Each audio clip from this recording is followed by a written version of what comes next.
What's up YouTube? Welcome back to another episode of The House Show. So in today's episode, let's discuss about types of housing loan that is available in our country, Malaysia. There's actually quite a number of loans out there, but for today, we'll just discuss a few of the loans out there, which are, for example, term loans, flexi loan, and then we have this government loan.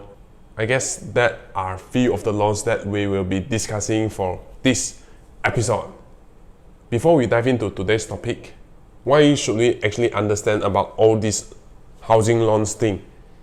Because most of the time we actually borrow monies from the banks in order for us to purchase house, right? There are actually a few types of housing loans that the banks offer. So if you were to understand this housing loan, the entire housing loan thing, then that will actually brings you some benefits.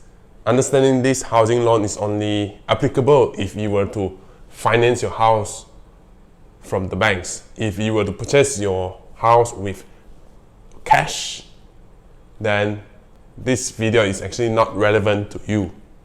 Should you purchase your house with cash or not? I did a video on this topic, and yeah, I'll insert the links here. Remember to check it out. Gaining these housing loans from the banks is what we call leveraging through the banking system. So let's talk a little bit on this housing loan for today. The first thing we will be discussing today is term loan. So what is actually a term loan then? The maximum numbers of years that you can have for a term loan is actually 35 years. So across that 35 years, you'll be paying monthly installments for your house that you have been financing from the banks, right?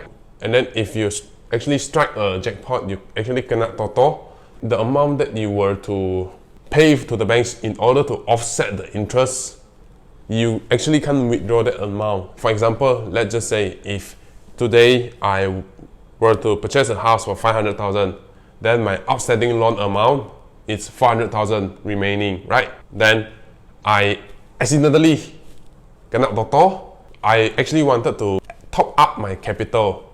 I wanted to use the jackpot money to offset the interest. Say if I were to add 200,000 to this loan and then to actually lower down my monthly installment.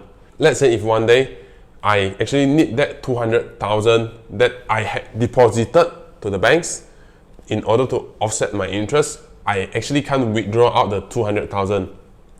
So meaning that the 200,000 is only one way lah. You actually can't reverse it out. While for flexi loan, that is where you can play it around.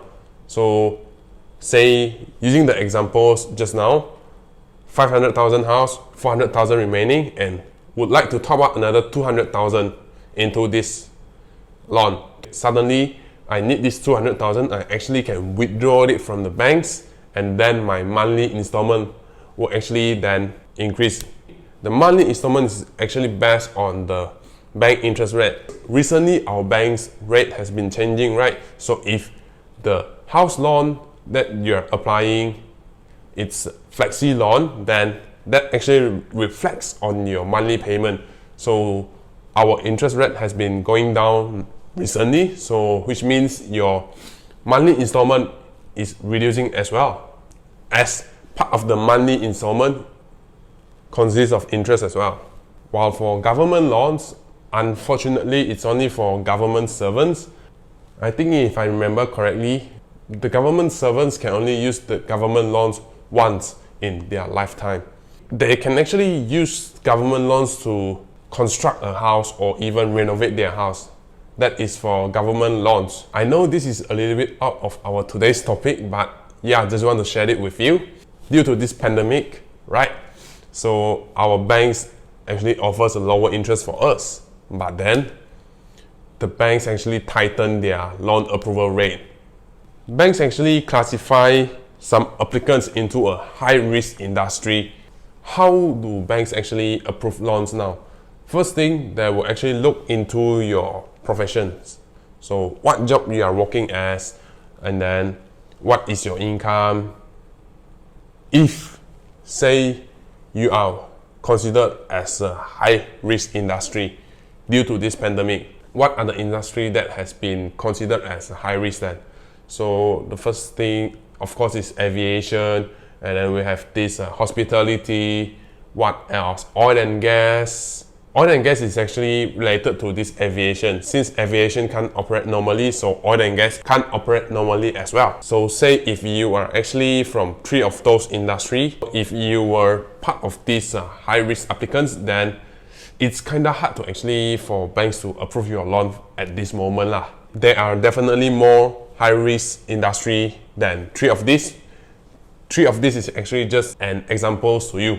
While for professions like if you're actually working in hospitals, you're actually a doctor or a nurse or the pharmacist, then that actually you will still be able to get 90% loan, and then but still based on your DSR lah, depending on how much commitment you have and then how much monthly income you're actually getting. If today the banks offered me 90% housing loan to me, I will actually sign it and then proceed with the entire process, as the bank's interest rate is actually low right now, and then which means your monthly installment that you are paying to the banks is actually lesser compared when if the interest rate is actually high. To make a conclusion for this video, we talk about term loans, we talk about flexi loans, and then we talk a little bit on this government loan as well. The differences between a term loan and a flexi loan is that term loan is actually not linked to your current account, while for flexi loan is actually linked to your current account. So whereby if you were to put money in, you still can reverse it out, means you take it out lah. That comes to an end of another episode here.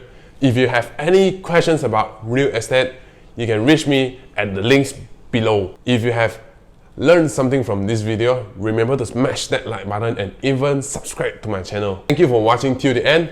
This is James Lau here, and hopefully to see you again in the next episode.